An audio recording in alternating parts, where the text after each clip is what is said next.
चलिए प्यारे स्टूडेंट, आप सभी को नमस्कार। आज हम पढ़ेंगे अनेक शब्द के लिए एक शब्द। हिंदी टॉपिक का महत्वपूर्ण टॉपिक है। हिंदी एक सब्जेक्ट है जो पटवारी और एसएससीजीडी के लिए महत्वपूर्ण टॉपिक है, और उसमें हम पढ़ेंगे अनेक शब्द के लिए एक शब्द, और एक ही क्लास में सब कवर करेंगे, हम ध्यान रखना। और ये अपनी अनेक शब्द के लिए एक शब्द और महाभारत एक क्लास है, महाभारत बेच का एक क्लास, ये इसमें पूरा कंप्लीट हम अनेक शब्द को एक शब्द में पढ़ेंगे। अनेक शब्द के लिए एक शब्द ये कैसे होते हैं, क्या है, इसके बारे में हम समझेंगे। अनेक शब्द जैसे कि एक उदाहरण के लिए आप समझे, दूसरे के जैसा एक क्वेश्चन है, एकमात्र व्यक्ति जिसके जैसा दूसरा कोई और न हो, इसके लिए अद्वितीय, यानी कि जो व्यक्ति है उससे विपरीत कोई ऐसा व्यक्ति न हो, इसलिए हम क्या कहेंगे, अद्वितीय। इसी प्रकार साथ चलने वाला सहगामी, साथ में पढ़ने वाला सहपाठी, साथ में साथ देने वाला सहयोगी। तो साथ देने वाला, ये 3 से 4 वर्ड हो गए। अब इन 3 से 4 शब्द के लिए एकमात्र शब्द होता है, जैसे साथ में चलने वाला 4 शब्द, इसके लिए एक शब्द क्या होगा, सहगामी। इसी प्रकार हम पढ़ेंगे। तो चलिए हम शुरू करते हैं। सबसे पहला क्वेश्चन है हमारा, यहां पर देखिए आप सब, शानदार टॉपिक है, इसको अच्छे से समझना है अपने को सबको, और इसको गलत नहीं करना है एक भी क्वेश्चन, ठीक है। चलो देखिए, यहां पर है पहला क्वेश्चन, देखिए, किसी शुभ कार्य को विविधता और श्रद्धापूर्वक करना क्या कहलाता है, अनुष्ठान।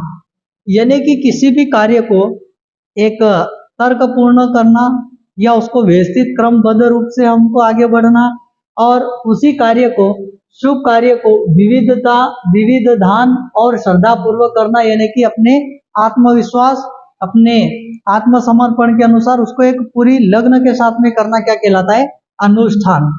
जो इम्पोर्टेंट होगा वो मैं पहले स्टार लगा दूंगा, तो आप लोग नोट कर लीजिए। सारे क्वेश्चन यहाँ पर मैं समझाऊंगा, उनमें से जो इम्पोर्टेंट होगा उसे मैं स्टार बना दूंगा, आप समझ जाइए, या हेज बना देंगे। जो अपने स्थान या स्थिति से अलग ना किया जा सके, अच्युत, ये इंपॉर्टेंट है आप सबके लिए, ध्यान रखें। जो अपने स्थान से दूसरे स्थान पर ले जाना संभव नहीं हो, उसके लिए हमारा बनेगा अच्युत। क्या बनेगा, अच्युत। आगे बढ़ते हैं। जो बहुत आगे तक की बात सोचकर काम करता हो, अग्र सोची। क्या होगा, अग्र सोची। जो आगे की सोचता हो वो अग्र सोची होगा, लेकिन जो काम करने के बाद तक की भी सोचे उसे हम पश्य सोची कहेंगे। क्या कहेंगे, पश्य। पश्य का मतलब पीछे का सोचना, और अग्र सोची इसका मतलब हो जाएगा आगे का सोचना। चलो आगे बढ़ते हैं। जो बदला ना जा सके उसके लिए क्या बनेगा, अपरिवर्तन। जो बदला ना जा सके क्या कहलाएगा, अपरिवर्तन। सबसे इंपॉर्टेंट अच्छा है पॉइंट, जो कभी भी बदला ना जा सके क्या कहलाता है, अपरिवर्तनी। जो बदल नहीं सकता अपरिवर्तन, जो बदल सकता उसे कहते हैं हम, जो बदल सकता उसे कहते हैं हम परिवर्तन। क्या कहते हैं हम, परिवर्तन। लेकिन इसको बदला नहीं जा सकता, जो किसी को बदला नहीं जा सकता अपरिवर्तन, जिसको बदला जा सकता वो परिवर्तन। आगे बढ़ते। ज्ञान नेत्र से सदा देखने वाला अंधा व्यक्ति, ज्ञान चक्षु। चक्षु का मतलब होता है क्या, चक्षु का मतलब होता है आंख। चक्षु पर्यायवाची शब्द है आंख का। तो देखो, आंख का और अंधा व्यक्ति उसे कहते हैं हम ज्ञान चक्षु। ज्ञान नेत्र से यानी कि अपने ज्ञान से देखता हो, बिना नेत्र से वो अंधा है, लेकिन वो ज्ञान से समझ सकता है ये व्यक्ति कौन होगा, इसकी भावना क्या है, सामने कौन है, वो अपने ज्ञान, अंतर ज्ञान से जान सकता है, उसे कहते हैं हम क्या कहेंगे, उसके लिए एक शब्द ज्ञान चक्षु। अब देखो, चक्षु का मतलब होता है नयन। आंख का पर्यायवाची शब्द क्या है, आंख का पर्यायवाची शब्द है चक्षु। चक्षु या फिर चक्षी, चक्षु, चक्षी, नयन, लोचन, लोचन, दृग। सबसे इंपॉर्टेंट दृग। दृग का मतलब भी होता है आंख। आंख का पर्यायवाची शब्द क्या हो जाएगा, चक्षी, चक्षु, नयन, लोचन, दृग, फिर क्या हो जाएगा, दृग के बाद में लोचन, फिर इसके बाद में आंख के और भी पर्यायवाची शब्द होते हैं, नेत्र, नेत्र, ये सब किसके पर्यायवाची शब्द हो जाएंगे, आंख के पर्यायवाची शब्द। लेकिन यहां पर पूछा गया था जो अंतरात्मा से यानी कि ज्ञान नेत्र से देखने वाला अंधा व्यक्ति अर्थात ज्ञान चक्षु, क्या बनेगा राइट आंसर, ज्ञान चक्षु। जो हमेशा रहने वाला, जो हमेशा रहने वाला अर्थात शाश्वत, शाश्वत अर्थात जैसे शाश्वत ब्रह्मा जी, इसी प्रकार जो एक ही स्थान पर हमेशा रहने वाला क्या कहलाता है, शाश्वत, शाश्वत कहलाता है। जो इंपॉर्टेंट होगा वो मैं पहले बता दूंगा, ध्यान रखिए। जो किसी अन्य व्यक्ति के स्थान पर कार्य करता हो, स्थानापन, जो अन्य व्यक्ति के स्थान पर कार्य करता हो स्थानापन कहलाता है। और स्थानापन का मतलब ये होता है एक कार्यवाहक भी बनता है, क्या होता है, कार्यवाहक, कार्यवाहक, हम कार्यवाहक भी कह सकते हैं। जो दूसरे व्यक्ति की जगह कार्य करता हो उसको हम कार्यभार या कार्यवाहक। चोरी के लिए मकान की दीवार में किया गया सबसे बड़ा छेद सेंध कहलाता है, क्या कहलाता है, सेंध। चोरी करने के लिए जो दीवार तोड़ के अंदर जाना क्या कहलाता है, सेंध कहलाता है। चलिए आगे बढ़ते हैं हम। नेक्स्ट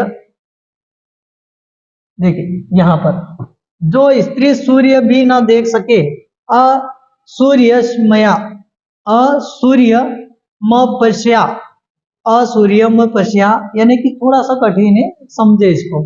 ये क्वेश्चन ज्यादा इंपॉर्टेंट नहीं है, सबसे ज्यादा इंपॉर्टेंट देखिए यहाँ पर, जो तोला या नापा ना जा सके, जो प्रमाण सिद्ध न हो, अप्रमेय। सबसे इंपॉर्टेंट क्या हो जाएगा, जिसको हम प्रमाणित नहीं कर सकते, जिसको हम तोल भी नहीं सकते, जिसको हम माप भी नहीं सकते, उसे हम कहते हैं अप्रमेय, यानी कि हम उसको सिद्ध नहीं कर सकते। मान लीजिए आप एक उदाहरण के लिए मैंने 0 0 0 0 0 संख्या दी है और मैंने कहा इस संख्या को बताइए गिन के क्या है, तो आप बता भी नहीं सकते क्योंकि आगे इकाई अंक कुछ भी नहीं है। अगर 1 होगा तो हम कह सकते हैं 1,00,000 है, लेकिन यहाँ पर कुछ भी नहीं है, 0 0 0 है। इसको हम सिद्ध नहीं कर सकते, इसको हम प्रमेय यानी कि उसको प्रमाण नहीं कर सकते, ना तोल सकते, ना नाप सकते या सिद्ध नहीं कर सकते, उसे कहते हैं हम अप्रमेय। लेकिन एक क्वेश्चन बनेगा जिसे हम सिद्ध कर सकते हैं, जिसे हम सिद्ध कर सकते हैं, जिसे हम सिद्ध कर सकते हैं, उसके लिए क्या आ जाएगा, राइट आंसर बनेगा प्रमेय। क्या बनेगा, प्रमेय। जिसे नापा या तोला जाता है या सिद्ध किया जाता है उसे हम प्रमेय कहते हैं। जिसे हम नाप भी नहीं सकते, तोल भी नहीं सकते या सिद्ध नहीं किया जा सकता, उसे हम कहते अप्रमेय। क्वेश्चन बनेगा जिसे हम सिद्ध नहीं कर सकते उसे, उसके लिए एक शब्द बताइए, अप्रमेय।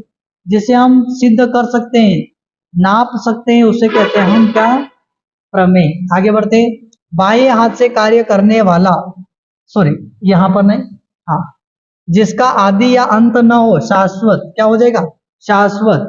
आगे बढ़ते, जो बाएं हाथ से कार्य करने वाला, सव्य सोचे, क्या हो जाएगा, सव्य समीक्ष, क्या हो जाएगा, सॉरी सव्य साची। जो बाएं हाथ से कार्य करने वाला सव्य साची। आगे बढ़ते हैं हम। नेक्स्ट, किसी साहित्यकृति, देखिए किसी साहित्यकृति की समालोचना करने वाला समीक्षित, क्या हो जाएगा, समीक्षक, समीक्षक हो जाएगा, क्या हो जाएगा, समीक्षक, समीक्षक यानी कि वो समीक्षा कर रहा है। किसी साहित्यकृति की समालोचना करने वाला क्या कहलाता है, समीक्षक। वाक्य खंडों को अलग अलग करके उनका संबंध बताना, वाक्य विग्रह, क्या कहलाता है, वाक्य विग्रह। चलो आगे बढ़ते हैं हम। वे शब्द जो प्रकृति प्रत्यय अथवा दूसरे शब्दों के योग से बने होते हैं, यौगिक, दूसरे प्रत्यय या उपसर्ग से बने हुए शब्द मिक्सचर क्या कहलाता है, यौगिक। आगे बढ़ते हैं हम। इसमें कुछ इंपॉर्टेंट ज्यादा नहीं है। यहां पर देखिए, अवसर के अनुरूप बदल जाने वाला, देखो अवसर के अनुरूप बदल जाने वाला अर्थात कौन होगा, अवसरवादी। क्या बनेगा, अवसरवादी। क्यों, कैसे समझना है अपने को। अवसरवादी जो अवसर के अनुरूप, एक सेकेंड पे, हाँ, जो अवसर के अनुरूप बदल जाने वाला अर्थात क्या, अवसरवादी। जैसे मान लीजिए एक टीम विजेता होते होते उप विजेता हो गए, यानी कि अपने को अनुमान लग रहा था ये जीतने वाली है लेकिन हार गई, लेकिन उनको फिर एक अवसर दिया गया, एक अवसर और दिया गया। फेल तो हो चुके या आप जैसे एग्जाम में फेल हो चुके, लेकिन एक आपको और एक आपको मौका मिल गया, अवसर, तो आप क्या करोगे, पहले हार गए लेकिन एक अवसर मिलने के बाद आप जीत गए। इसका मतलब आपको एक अवसर मिला और उसके साथ आप बदल गए, उसको हम क्या कहेंगे एक शब्द में, अवसर के अनुरूप बदलना क्या कहलाता है, अवसरवादी। किसी वस्तु को प्राप्त करने की तीव्र इच्छा रखने वाला, अभीप्सा क्या कहलाता है, अभीप्सा। किसी वस्तु की प्राप्त होना या तेजी से उसको सोचने वाला या प्राप्त करने की इच्छा रखने वाला क्या होगा, अभीप्सा। गुरु के समीप रहकर अध्ययन करने वाला, अंतवासी। अंतेवासी क्या कहलाता है, गुरु के पास रहकर पढ़ाई करने वाला, अतर्त रहने वाला क्या कहलाता है, अंतवासी। जिसको छोड़ा ना जा सके क्या कहलाता है, अंत्याज्य। क्या कहलाता है, अंत्याज्य। जिसको छोड़ा ना जा सके अंत्याज्य कहलाता है। जो अनुक्रमण योग्य हो, अनुक्रमणी सबसे इंपॉर्टेंट अच्छा है, जो अनुकर्म, जो अनुक्रमण करने योग्य हो, अनुक्रमणी क्या कहलाता है, अनुक्रमणी, जो अनुक्रमणी कहलाता है। आगे बढ़े, जो पहले कभी ना सुना गया हो, अश्रुत पूर्व क्या होगा, अश्रुत पूर्व। जो पहले ना सुना गया, अच्युत पूर्व, अश्रुत पूर्व। श्रुत का मतलब सुनना, पूर्व का मतलब पहले, जो पहले नहीं सुना गया क्या कहलाता है, अश्रुत पूर्व, अश्रुत पूर्व। किसी कार्य के लिए दी जाने वाली आर्थिक सहायता, अनुदान, डोनेट, डोनेट करना है, डोनेशन, यानी कि किसी कार्य के लिए दी जाने वाली अनुदान राशि क्या कहलाती है, अनुदान, अनुदान या डोनेट। किसी को दान देना क्या कहलाता है, डोनेट। उसी प्रकार क्वेश्चन आएगा, किसी कार्य के लिए दी जाने वाली आर्थिक सहायता क्या कहलाती है, अनेक शब्द में एक शब्द। ये सब अनेक शब्द है, इन अनेक शब्द का एक शब्द यही पूछा जाएगा आपसे। सीधा क्वेश्चन बनेगा, जो कार्य के लिए दी जाने वाली राशि क्या कहलाती है, अनुदान। जिसके बारे में कुछ न कहा जा सके, अकथनीय, सबसे इंपॉर्टेंट। ये दो आपके पेपर में आने की संभावना है, दोनों ध्यान रखना। जो जो जिसके बारे में कुछ भी ना कहा जा सके, अकथनीय। जैसे अब शब्द अकथनीय है, किसी ने रिपोर्ट लिखवाई, उसमें स्पष्ट डालते हैं लिख के कि इसने मुझे अकथनीय शब्दों से प्रताड़ित किया या इसने गाली गलौज की, अकथनीय वर्डों का इस्तेमाल किया, उसे हम कहते हैं अकथनीय। जिसके बारे में कुछ कहा ना जा सके अकथनीय कहलाता है। चलो आगे बढ़ते हैं हम। आप वीडियो रोक करके नोट कर सकते हो, जो आपको इम्पोर्टेंट अच्छा लगे। जो इम्पोर्टेंट होगा वो मैं पहले बता दूंगा, लेकिन नए हो तो चैनल को जरूर सब्सक्राइब करें, क्योंकि आपके एक सब्सक्राइबर हमें बहुत ही ज़्यादा मोटिवेट देता है। इसके बाद लाइक आप जरूर करें, हमें पता चलेगा आपको कितनी क्लास समझ में आ रही है। और अभी क्लास थोड़ी नॉर्मल चल रही है, जैसे ही और भी कुछ माध्यम, डिजिटल के माध्यम से और भी कुछ चीज़ें उपलब्ध करवाना है, इसके बाद में आपकी क्लास रेगुलर अच्छे नियमित रूप से डेली कंटिन्यू चलेगी। अभी आप थोड़ा सा समझने का प्रयास कीजिए, क्वालिटी में थोड़ा कॉम्प्रोमाइज हो रहा है, हम भी समझते हैं, लेकिन कुछ चीज़ों को आपको समझना है। पर आप नहीं हो तो विशेषकर चैनल को जरूर सब्सक्राइब करें। जब तक सब्सक्राइब नहीं करोगे चैनल को, तब तक आपके पास क्लास नहीं पहुंचेगी। इसलिए विशेषकर सभी विद्यार्थी अपने क्लास को जरूर सब्सक्राइब कर ले, अपने दोस्तों को शेयर करें और उनको भी सब्सक्राइब करने को अवगत करें या बताएं। अपने जीवन पर अपने जीवन पर लिखी गई अपने जीवन पर लिखी गई कथा क्या कहलाती है, आत्मकथा। अपने जीवन पर लिखी गई कथा क्या कहलाती है, आत्मकथा। लेकिन अपने जीवन पर लिखी गई मतलब अपनी आत्मा पर लिखी गई आत्मकथा, लेकिन दूसरे के जीवन को देख करके लिखी गई, उसे कहते हैं हम जीवनी। क्या कहते हैं हम, जीवनी। अपने बारे में स्वयं लिखना आत्मकथा कहलाता है, लेकिन दूसरे को देख के उसके बारे में लिखना जीवनी कहलाता है। आगे बढ़ते हैं हम।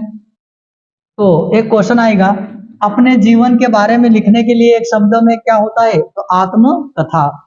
आकाश को चुंबने वाला, आकाश चुंबी क्या कहलाता है, आकाश चुंबी। आकाश को चुंबने वाला, आकाश चुंबी। या फिर एक शब्द आएगा, आकाश चुंबी नहीं आया तो यहां पर आएगा आकाश को चुंबने वाला, अर्थात या तो ऑप्शन आएगा आकाश चुंबी, आकाश चुंबी, आकाश चुंबी, या फिर एक शब्द आएगा गगन, गगन चुंबी, या फिर आएगा गगन चुंबी। आकाश चुंबी या गगन चुंबी। चुंबी का अर्थ होता है चुंबने वाला, आकाश को चुंबने वाला अर्थात कौन? चिड़िया। क्या हो जाएगा? चिड़िया या पक्षी। क्या कह सकते हैं हम? चिड़िया या पक्षी। आकाश को चुंबने वाला यानी कि आकाश को चीर करके बाहर जाने वाला चिड़िया या पक्षी। विहंग भी पक्षी, पक्षी के पर्यायवाची शब्द क्या क्या होते हैं? पक्षी, पक्षी होता है, खग होता है, पखेरु होता है, और इसके बाद विहंग होता है, ये सब पतंग होता है, ये सब किसके पर्यायवाची शब्द है? परिंदा, ये सब पक्षी के पर्यायवाची शब्द है। तो आकाश को चुंबने वाला अर्थात गगनचुंबी या फिर आकाशचुंबी।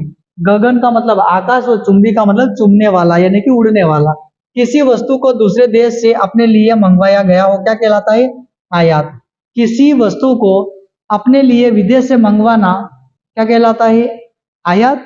लेकिन अपने पास से विदेश में कोई चीज भेजना उसे हम निर्यात कहते हैं। क्या कहते हैं हम? निर्यात, निर्यात कहते हैं। आयात का मतलब अपने पास आ रही है वस्तु लेकिन अपन किसी को भेज रहे हैं, वो कहलाती है निर्यात। तो किसी वस्तु को दूसरे देश से अपने देश में क्रय क्रय करने के लिए लाई गई वस्तु को हम आयात कहते हैं। अच्छा, पूर्व और उत्तर के बीच की दिशा क्या कहलाती है? ईशान। क्या कहलाती है? ईशान। पूर्व और उत्तर के बीच की दिशा क्या कहलाती है? ईशान कहलाती है। ईशान कोण कहते हैं हम। क्या कहते हैं? ईशान कोण या ईशान दिशा। अब कैसे? देखिए जरा, ये हो जाएगा दक्षिण और ये हो जाएगा उत्तर, और ये हो जाएगा पूर्व और ये हो जाएगा पश्चिम। लेकिन उत्तर और पूर्व दोनों के बीच की दिशा को हम क्या कहते हैं? ईशान कहते हैं। क्या कहते हैं? ईशान। ध्यान रखना, पूर्व और उत्तर दोनों के बीच की दिशा को हम ईशान कोण या ईशान दिशा कहते हैं। ध्यान रखना। आगे बढ़ते हैं। नेक्स्ट, खेतों में मेड़ों से बनाए गए छोटे छोटे वर्गाकार या आयताकार को क्या कहते हैं हम? क्यारी। वही क्यारे, गेहूं के क्यारे, लहसन के क्यारे, प्याज के क्यारे, वो क्यारी होती है, उसी को हम कहते हैं। जैसे आपने देखा होगा मेड़ पर बनाते हैं ना क्यारी, इसमें पानी छोड़ते हैं, इसमें पानी, इसमें भी पानी, ये सब क्या कहलाते हैं? क्यारे कहलाते हैं। क्यारी या क्यारे। जिसे जिसे न जान पड़ता हो कि क्या करूं या क्या ना करूं उसे कहते हैं हम की तर्क, की तर्व, की कत्वर्य विमूढ़। ये थोड़ा सा अटपटा है। की तर्कव्य मूढ़, इसका मतलब हो जाएगा तर्क, उनकी बुद्धि को सोचना क्या करूं या क्या नहीं करूं। इंपोर्टेंट कितने हो जाएंगे? आकाश को चुंबने वाला, अपने लिए कुछ स्वयं लिखने वाला आत्मकथा 2, और ये 3 और ये 4, ये ज्यादा इंपोर्टेंट नहीं। जीवन के एक अंश को लेकर लिखा गया प्रबंध क्या कहलाता है? खंड काव्य। क्या कहलाता है? खंड काव्य। मतलब जीवन की पूरी घटना नहीं, पूरी घटना तो महाकाव्य में होती है, लेकिन जीवन के एक घटना या एक अंश को आधार मान करके लिखी गई घटना खंड काव्य कहलाती है। क्या कहलाती है? खंड काव्य। देखो यहां पर होगा खंड काव्य, खंड काव्य। खंड का मतलब होता है टुकड़ा। क्या होता है? टुकड़े, टुकड़े मान सकते हैं, टुकड़ा, टुकड़ा। काव्य का मतलब घटना। क्या होता है? घटना। या काव्य का मतलब रचना भी होता है, ध्यान रखना। किसी एक टुकड़े की रचना करना, एक टुकड़े के बारे में लिखना, एक टुकड़े के बारे में समझना, उसे कहते हैं हम खंड काव्य। महाकाव्य, महा का मतलब महान यानी कि बड़ा। तो पूरे जीवन जन्म से लेकर मृत्यु तक की घटना को लिखना एक महाकाव्य होता है। और खंड काव्य में जैसे शादी हुई तो शादी के बारे में लिखना, कुछ एक्सीडेंट हुआ तो एक्सीडेंट के बारे में लिखना, या फिर कहीं विदेश जा रहे तो विदेश के बारे में लिखना, यानी कि एक घटना के बारे में लिखना खंड काव्य कहलाता है। और पूरी जीवन से मृत्यु तक की घटना, पूरे जीवन के बारे में क्या किया पूरा लिखना महाकाव्य कहलाता है। महाकाव्य बड़ा होता है, खंड काव्य छोटा होता है। तो जीवन के एक अंश, एक अंश का मतलब एक घटना, एक घटना के बारे में लिखा गया काव्य क्या कहलाता है? खंड काव्य। प्राचीन आदर्शों के, ये इंपॉर्टेंट है, ध्यान रखना।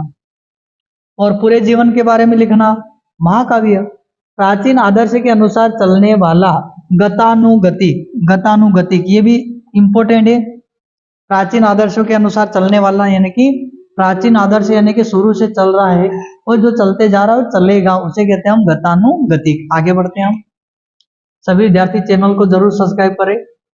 चलो आगे बढ़ते हैं हम।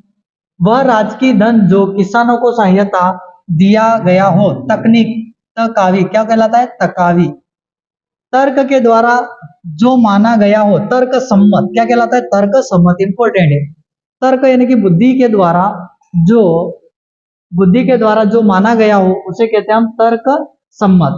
दो भाषाओं बोलने वाला द्विभाषी क्या कहलाता है, द्विभाषी क्या कहलाता है, दो भाषा में बोलने वाला, द्वि का मतलब दो, भाषा बोलने वाला यानी कि भाषी, दो भाषा को बोलने वाला द्विभाषी।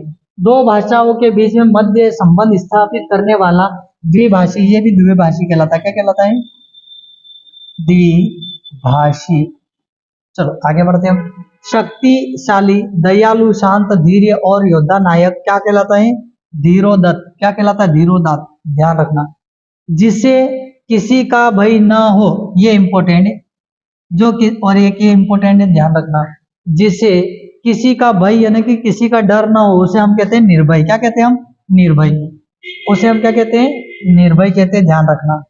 जो किसी का डर ना हो उसे हम कहते हैं निर्भय। खाद्य सामग्री जो यात्रा के समय रास्ते में उपभोग करने के लिए दी जाती है उसे हम पाथे कहते हैं, क्या कहते हैं हम, पाथे, ध्यान रखना। लेकिन कही हुई बात को बार बार कहना, बार बार दोहराना, बार बार बात वही करना, उसे हम कहते हैं पुनरुक्ति। पुनरुक्ति का मतलब पुनः का मतलब दोबारा, पुनरुक्ति का मतलब दोबारा, पुनः का मतलब दोबारा, उक्ति का मतलब बार बार बोलना, क्या कहलाता है, पुनः उक्ति। आगे बढ़ते हैं हम, काफी और बचे हैं हमारे पास, चलो इंपोर्टेंट नोट करते चले।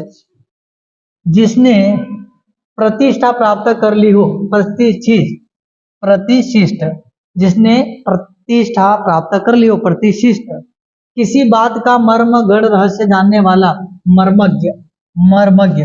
लेकिन एक क्वेश्चन आएगा, ध्यान रखना, वो मैं यहाँ पर लिख रहा हूं, मोक्ष की इच्छा रखने वाला, इंपॉर्टेंट है, मोक्ष, मोक्ष यानी कि मरने, मोक्ष की इच्छा रखने वाला, मोक्ष की इच्छा रखने वाला, इंपॉर्टेंट है, एसएससी में आएगा ये क्वेश्चन, ध्यान रखना, एसएससी जीडी में आएगा, मतलब आएगा, ध्यान रखना। मोक्ष की इच्छा रखने वाला अर्थात मुमुक्षु, कौन होगा, मुमुक्षु, मोक्ष की इच्छा रखने वाला अर्थात मुमुक्षु, ध्यान रखना है। युद्ध की इच्छा रखने वाला, युद्ध की इच्छा रखने वाला अर्थात युयुत्सु, क्या कहलाता है, युयुत्सु, युद्ध की इच्छा रखने वाला अर्थात युयुत्सु, क्या कहलाता है, युयुत्सु। आगे बढ़ते हम। वह नायिका जो अपने पति के परदेश में होने के कारण दुखी हो, वियोगिनी क्या कहलाती है, दुखी हो, इसका मतलब क्या हो जाएगा, वियोगिनी, वियोगिनी, वो दुखी हो रहे हैं। वह पत्नी जिसका पति परदेश हो और वो दुखी हो उसे कहते हैं वियोगिनी। लेकिन वह पत्नी, नायक और नायिका को बिछड़ने में वियोग श्रृंगार होता है, नायक और नायिका में मिलन स्थान को हम संयोग श्रृंगार कहते हैं, ध्यान रखना, ये दोनों ध्यान। चलो, सब कुछ करने की क्षमता रखने वाला, सर्वशक्तिमान, शक्तिमान, जो सब कुछ करने की इच्छा रखता हो, सब कार्य कर सकता, संभव हो, उसे हम कहते हैं सर्वशक्तिमान। एक ही समय में वर्तमान, समसामयिक, क्या कहलाता है, समसामयिक। हाथी की पीठ पर रखे जाने वाले आसन को हम होदा कहते हैं, क्या कहते हैं हम, होदा। अपनी इच्छा से दूसरे की सेवा करने वाला, स्वयं सेवक, क्या कहलाता है, स्वयं सेवक, इंपॉर्टेंट है। अपनी इच्छा से दूसरों की सेवा करने वाला अर्थात क्या कहलाता है, स्वयं सेवक। आगे बढ़ते हैं हम, यहां पर देखिए, समस्त पृथ्वी से संबंध रखने वाला, समस्त पृथ्वी से संबंध रखने वाला अर्थात सर्वभौमिक। कुछ खास शर्तों पर किसी कार्य को समझने वाला, संविदा, जैसे आपने देखा होगा संविदा कर्मी, कुछ शर्त, आपको इतना वेतन मिलेगा, 10,000, ना बढ़ाएंगे ना घटाएंगे, यानी कि कुछ फिक्स शर्त पर काम करते हैं, उसे कहते हैं हम संविदा कर्मी। एक नियमित रूप से जो व्याकरण की अच्छी तरह जानने वाला, व्याकरण, व्याकरण या व्याकरणाचार्य, या फिर कहलाता है व्याकरणाचार्य, जो व्याकरण के बारे में अच्छा अध्ययन रखने वाला, ज्ञान रखने वाला, व्याकरणाचार्य। बच्चों को सुलाने के लिए गाए जाने वाला गीत, लोरी, क्या कहते हैं हम, लोरी। बच्चों को सुलाने के लिए गाए जाने वाला गीत क्या कहलाता है, लोरी। जो हर समय अपना मतलबी साधता हो, स्वार्थी, मतलबी, जो अपने मतलबी काम करता हो, जो हर समय, उसे हम स्वार्थी कहेंगे। एक शब्द में, या फिर उसको हम स्वावलंबी या स्वार्थी या फिर मतलबी कहेंगे। स्वावलंबी तो एक अलग हो जाएगा, जो अपने आप पर खुद पर भरोसा रखता हो और अपने आप पर खुद का काम करता हो और खुद खाता हो, उसे कहते हैं हम स्वावलंबी। अपने पैरों पर खड़ा होता है उसे हम स्वावलंबी कहते हैं। लेकिन स्वार्थी अपने काम के लिए फिर उसको भूल जाते हैं, जैसे नेता होते हैं जीतने के बाद जनता को भूल जाते हैं, वो स्वार्थी होते हैं, अपना उल्लू सीधा करते हैं। जो शब्दांश किसी शब्द के अंत में जुड़कर शब्द बनाते हैं, प्रत्यय। प्रत्यय हमेशा कहाँ लगते हैं? प्रत्यय प्रत्यय हमेशा पीछे लगते हैं, ध्यान रखना है। और उपसर्ग, उपसर्ग कहाँ पर लगते हैं? उपसर्ग हमेशा आगे लगते हैं, ध्यान रखना। प्रत्यय हमेशा पीछे लगते हैं, उपसर्ग हमेशा आगे लगते हैं, ध्यान रखना। इसके बाद किसी बड़े आदमी के निधन की वार्षिक तिथि उसे हम पुण्यतिथि कहते हैं। जैसे महात्मा गांधी जी की पुण्यतिथि आती है, नॉर्मल व्यक्ति का नहीं, एक बड़ा व्यक्ति होना चाहिए। देश विदेश में घूमने वाला पर्यटक क्या कहलाता है? पर्यटक। लेकिन जिस स्थान पर अच्छा सुंदर और हम घूमने जाते हैं उसे कहते हैं हम पर्यटन। पर्यटन स्थान होता है, पर्यटक घूमने वाला होता है, ध्यान रखना। आगे बढ़ते हैं हम। चलो सभी विद्यार्थी लाइक करें, शेयर करें और कमेंट करें जरूर चैनल को, और नए हो तो विशेषकर जरूर सब्सक्राइब करें, ध्यान दीजिए। शब्द जब वाक्य में प्रयुक्त होने की योग्यता प्राप्त करता है वो पद कहलाता है। जिसमें उत्साह ना हो, निरुत्साही। जिसमें उत्साह ना हो उसे निरुत्साही कहते हैं। जिसका कोई आकार नहीं, निराकार, सबसे इंपॉर्टेंट। जिसका आकार नहीं उसे क्या कहते हैं हम? निराकार। जिसका कोई आकार नहीं उसे हम निराकार कहते हैं। रात में विचरण करने वाला अर्थार्थ क्या होता है? निशाचर। निशाचर रात में विचरण करने वाला अर्थार्थ रात में घूमने वाला निशाचर। और निशाचर किसका पर्यायवाची शब्द है? राक्षस का है। निशाचर किसे कहते हैं हम? राक्षस को कहते हैं। राक्षस है पर्यायवाची शब्द। राक्षस को हम निशाचर भी कहते हैं, निशिचर भी कहते हैं, और इसी को हम क्या कहते हैं? दानव भी कहते हैं, ध्यान रखना, दानव। ये तीनों क्या है? पर्यायवाची शब्द है। तो रात में विचरण करने वाला निशाचर। किसी के पास रखी हुई दूसरे की वस्तु धरोहर। धरोहर, अच्छा, धरोहर का मतलब लाल किला। दूसरे की वस्तु अपन ने रखी, जैसे अंग्रेजों के समय बना लाल किला, आज भी अपने पास, इसका मतलब वो धरोहर है। बलिदान की भावना रखने वाला अर्थात देशभक्त कौन कहलाता है? देशभक्त। यानी कि बलिदान की भावना रखने वाला अर्थात क्या कहलाते हैं? देशभक्त। जैसे सैनिक देश बलिदान के लिए रहते हैं, यानी कि बलिदान की इच्छा रखने वाले और बलिदान की भावना को रखने वाले कौन होते? देशभक्त अर्थात सैनिक। चंद्रमा तथा ब्राह्मण के लिए एक शब्द द्विज। द्विज का मतलब दो, दोनों या दो बार जन्म लेने वाला अर्थात पक्षी। किसी विजय पर प्राप्त करने की इच्छा रखने वाला जिगीषु क्या कहलाता है? जिगीषु। आगे बढ़ते हैं। संपूर्ण पृथ्वी के राजा, सबसे इंपॉर्टेंट, संपूर्ण पृथ्वी के राजा के लिए एक शब्द बताइए, क्या कहलाता है? चक्रवर्ती। क्या कहलाता है? चक्रवर्ती। यानी कि संपूर्ण पृथ्वी के राजा चक्रवर्ती, ध्यान रखना। एक शब्द, अनेक शब्द के लिए एक शब्द। जिस पर चिन्ह लगाया गया हो, चिन्ह लगाया गया हो क्या होता है? चिन्हित। जैसे मैंने अभी चिन्ह लगाया, जिस पर चिन्ह लगाया गया था तो क्या होता है? चिन्हित। सबसे इंपॉर्टेंट। जिसकी चार भुजा हो क्या बोलता है? यहाँ पर बोलते नहीं, चार भुजा होती है उसे क्या बोलते हैं हम? चतुर्भुज। क्या बोलते हैं हम? चतुर्भुज। चतुर्भुज। जिसकी चार भुजा हो अर्थात चतुर्भुज। जो देने योग्य हो, दे, देने योग्य उसे हम कहते हैं दे। जिसका दमन करना कठिन हो, दुर्दमनी। दुर्दमनी, ध्यान रखना। जिसका दमन करना कठिन हो, दुर्दमनी।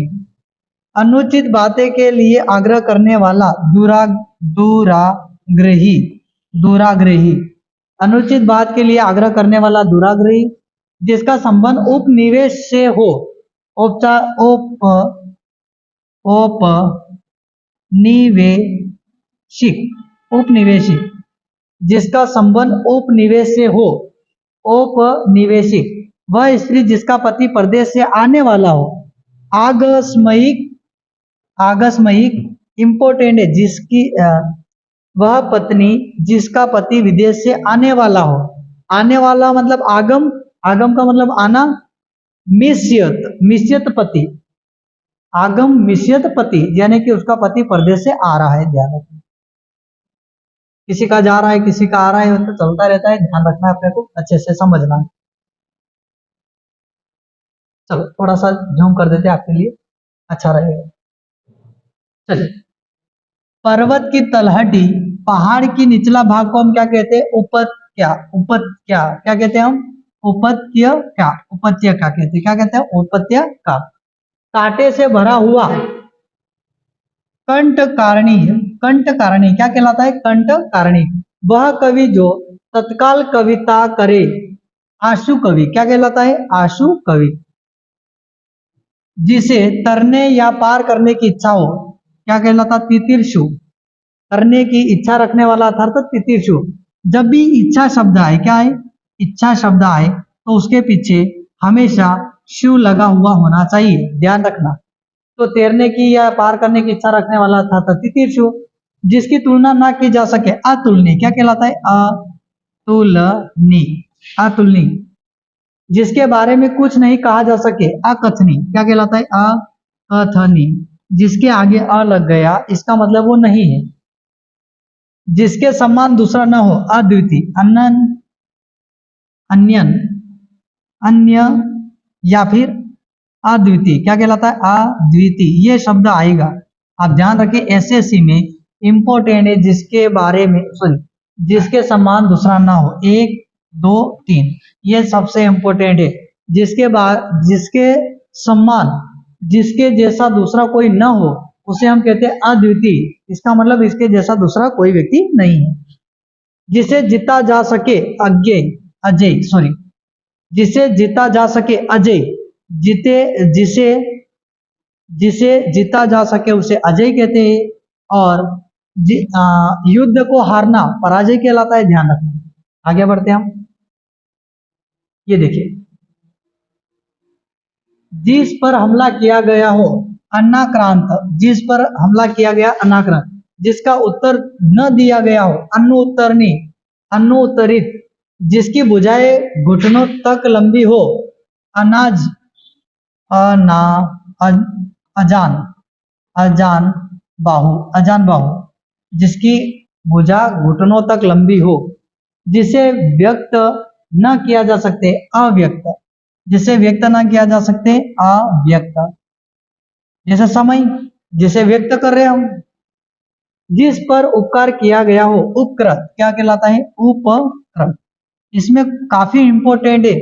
कम से कम हमने 100 से 150 ऐसे शब्द लिए। आपकी एसएससी में अगर नहीं आए, तो आप चैनल को डिसलाइक कर देना। एसएससी जीडी, पटवारी और दिल्ली पुलिस, इनमें हमेशा क्वेश्चन आएगा, ध्यान रखना। नियम विरुद्ध असामाजिक कार्य करने वाला सूची, काली सूची क्या कहलाता है? काली सूची। जिसके सिर पर चंद्र हो, चंद्रशेखर, सबसे इंपॉर्टेंट। जिसके सिर पर चंद्र हो, अर्थात भगवान विष्णु, चंद्रशेखर, चंद्रशेखर, ध्यान रखना। आगे बढ़ते हैं हम नेक्स्ट क्वेश्चन। ये क्वेश्चन देखिए,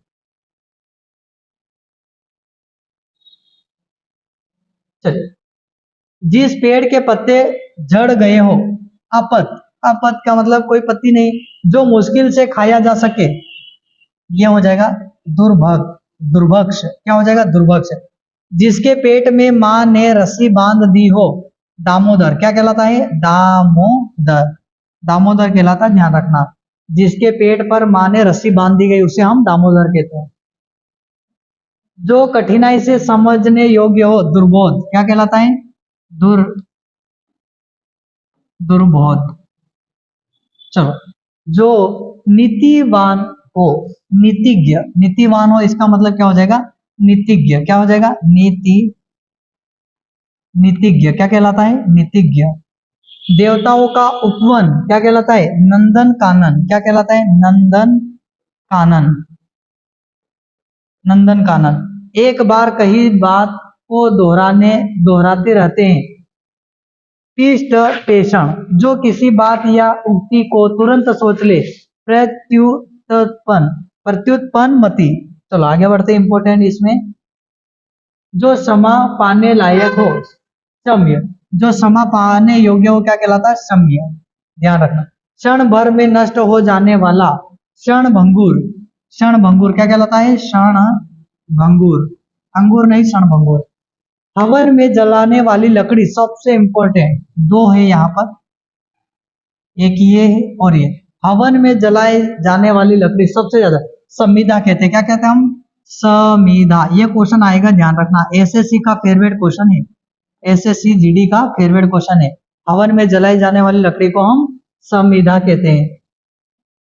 जिस स्त्री का पति जीवित हो क्या कहलाता है? सधवा। जिस पत्नी का पति जीवित हो क्या कहलाता है? सधवा। लेकिन जिस पत्नी का पति मर गया हो उसे हम विधवा कहते हैं। जिस पत्नी का पति मर गया हो तो उसे वो औरत क्या कहलाती है? विधवा। क्या कहलाती है? विधवा। लेकिन जिसका पति अभी जीवित है तो हम इसे कहते हैं सधवा। पश्चिम और उत्तर दोनों के मध्य का कोण क्या कहलाता है? बाह्य कोण। जिसे अपनी जगह से अलग कर दिया गया हो, विस्थापन। क्या कहलाता है? विस्थापन। अपने एक स्थान से उठाकर दूसरे स्थान पर रख दिया, यानी कि क्या हुआ? विस्थापित हुआ। एक स्थान से दूसरे स्थान गए, कुछ दूरी तय करी, तो उसे कहते हैं हम विस्थापन। जिसका शय चारों ओर फैल गया हो, यशस्वी। जिसका शय चारों ओर फैल गया यानी कि उसके गुण, जिसके गुण चारों ओर फैल गए हों उसे हम कहते हैं यशस्वी, जैसे माननीय प्रधानमंत्री जी। भूमि के अंदर की जानकारी रखने वाला भूर्ग वेदता क्या कहलाता है? भूग भरवेता क्या कहलाता है? भूग भरवेता। आगे बढ़ते हैं हम नेक्स्ट क्वेश्चन। चलो, प्रिय वचन बोलने वाला, प्रिय वचन बोलने वाली स्त्री, प्रिय वंदना। प्रिय वचन बोलने वाली, आपको पता है सासू और बहू का झगड़ा हो जाता है तो प्रिय वचन बोलती है सासू भी, और सासू भी बोलते हैं और बहू भी बोलते हैं। मधुर मधुर वर्ड, मधुर मधुर शब्द मस्त सासू सामने से सुनाती, इधर से बहू सुनाती, तो ये क्या होगा? सब प्रिय वचन बोलने वाली स्त्री, अर्थात क्या? प्रिय वंदना। आजकल कोई स्त्री प्रिय वचन नहीं बोलती है, ध्यान रखना, कुछ बोलते हैं बाकी तो गाली गलौज होती है। ऐसा नहीं करना चाहिए, अपमान होता है अपने बड़ों का, ध्यान रखना है अपने को। चलो, प्रिय वचन बोलने वाली स्त्री अर्थात प्रिय वंदना क्या कहलाती है? प्रिय वंदा। चलो, प्रार्थना या निवेदन करने वाला प्रार्थी क्या कहलाता है? प्रार्थी। आपने बचपन में लिखी होगी आपका आज्ञाकारी प्रार्थी या शिष्य जो भी होगा, तो आज्ञा करने वाला या प्रार्थना या निवेदन बार बार करने वाला प्रार्थी होता है। कौन होता है? प्रार्थी। पीछे की इच्छा, पिपासा। पीछे की इच्छा यानी कि अरे यार काश मैं कल मेले में चला जाता तो अच्छा था, यानी कि पीछे की इच्छा कर रहे, जो बीत गया कल उसकी इच्छा कर रहे, तो क्या कहते हैं? पिपासा।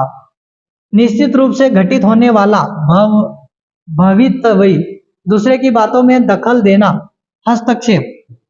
दूसरों की बातों में दखल देना, इसका मतलब हस्तक्षेप। जिसकी आशा ना की जा सके, अप्रत्याशित। जिसकी आशा ना की जा सके, अप्रत्याशित। जैसे आपने सुना होगा मामा की इच्छा कम लोगों ने करी थी, तो वही हुआ। जिसकी आशा नहीं की गई पर फिर भी वो अप्रत्याशी, उसको नहीं अपने चाहा, फिर भी वही हुआ। सामान्य नियम के विरुद्ध बात, अपवाद। सामान्य नियम के अलग बात क्या हो जाएगी? अपवाद। आपने सुना कि ये तो अपवाद है, अपवाद है यानी कि गलत है। इसी प्रकार थोड़ा जानना अल्पज्ञ, थोड़ा जानने वाला अल्पज्ञ। सभी विद्यार्थी से निवेदन है कि चैनल को जरूर सब्सक्राइब करें। मिलते हैं नेक्स्ट वीडियो में। धन्यवाद, शुभकामनाएं।